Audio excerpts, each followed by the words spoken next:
I was the first woman in the world to be elected president of a country. And it was not a political election, it was a referendum. The people elected me. And I admire the Icelanders to have had the guts to be the first, because they were very much aware of that. One particular grouping in society needs special attention, and that is the women. For one thing, you hear a voice which you don't hear in male company alone. But two, even where the male composition of committees and so on discuss issues, the impact on women and children of decisions and proposed legislation is not so very clear until you hear the woman's voice and analysis. Yes, definitely. That makes for a balanced legislation and a balanced process of implementation.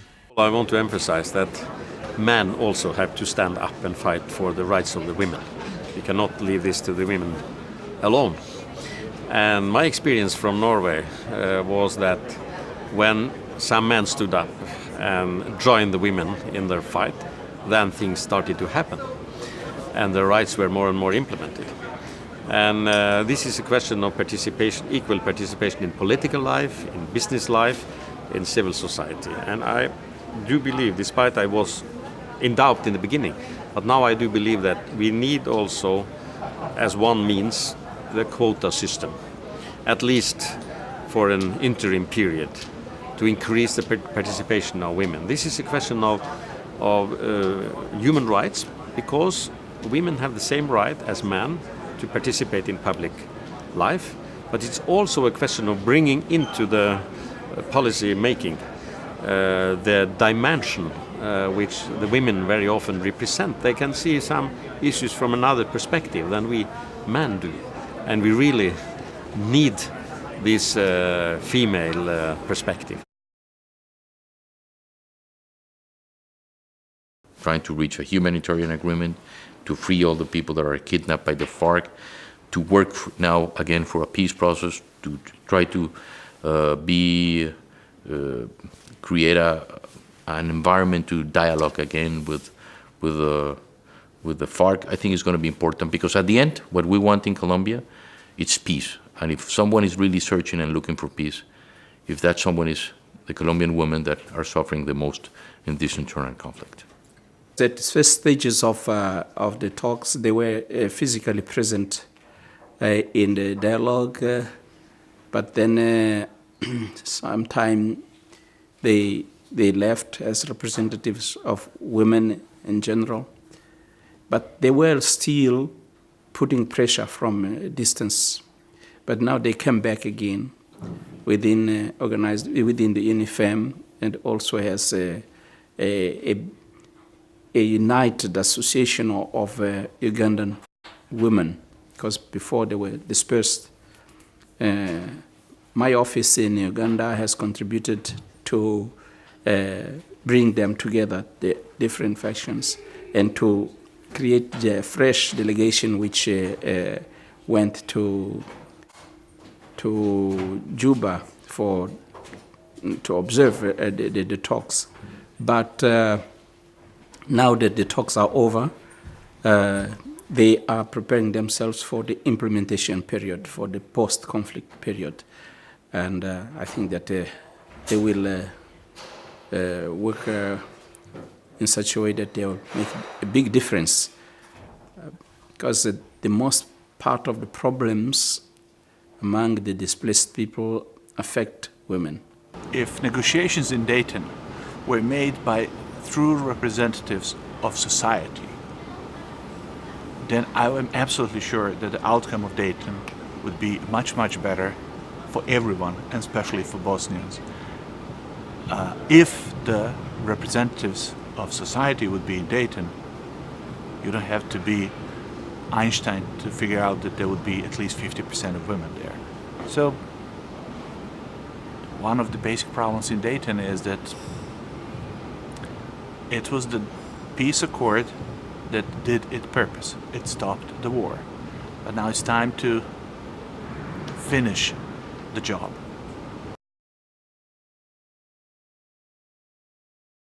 Women bring very different styles of leadership if they're allowed to develop their own distinctive styles than men. And that the model of leadership that we've inherited through the masculinity of the state needs to be questioned.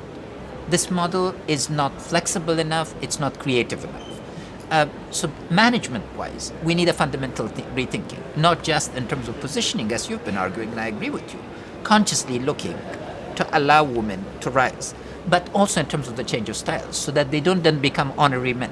I do think that one of the things we can bring as former presidents, women presidents or prime ministers, is the idea that many of us have a different approach to leadership. I know that some women who reach high office decide to do it better than men, but in a rather fitting into that mould. And for me, Margaret Thatcher was the personification of that, if you like. But now I think there's a more confident women's leadership that builds on the strengths of the women's movement, in fact, that is less hierarchical, more enabling, more listening, but is also about power and responsibility. And we want to ensure that the profile of women in power is women in finance, women in defence, not just the so-called women's issues. And that at the same time, it's a listening and a practical problem solving. Now, because of the influence of the women's movement, I'm glad to say that a number of male leaders are leading in this way too. So there's a kind of crossover, and I think that we need to encourage that and not sort of say that women leaders will lead in a completely different way, but that the way we lead can influence a male leadership that is more of that order. When I was serving as President of Ireland, at the beginning I had my security detail and it didn't include a woman. And I said, no, I'm sorry. Every time I have my security with me, which would be 3 security, I want one of them at least to be a woman. And they said, well, I'm sorry, they have to be trained in special firearms and women are not. And I said, train them.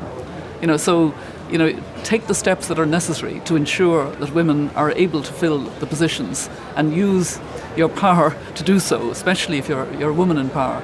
And I think we still have a long way to go in ensuring that we think more about creating that critical mass so that women are filling positions and they don't have to be extra good at them. They just have to be good enough, like the men, to fill those positions. Women are making their way into decision-making at pretty dramatic numbers, and Africa, in fact, is leading the way. Being effective is the thing that still concerns me.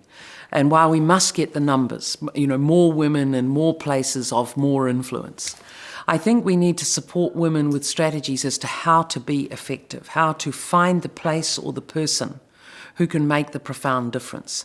Because in the end, presence is only the first step. Delivering genuine outcomes that create change is the measurable step.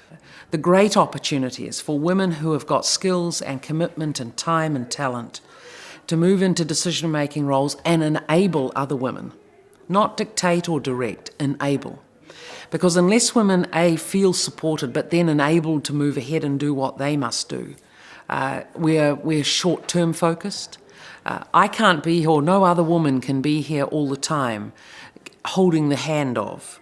What we can do is guide, but let the next generation of women move ahead and shape the future themselves.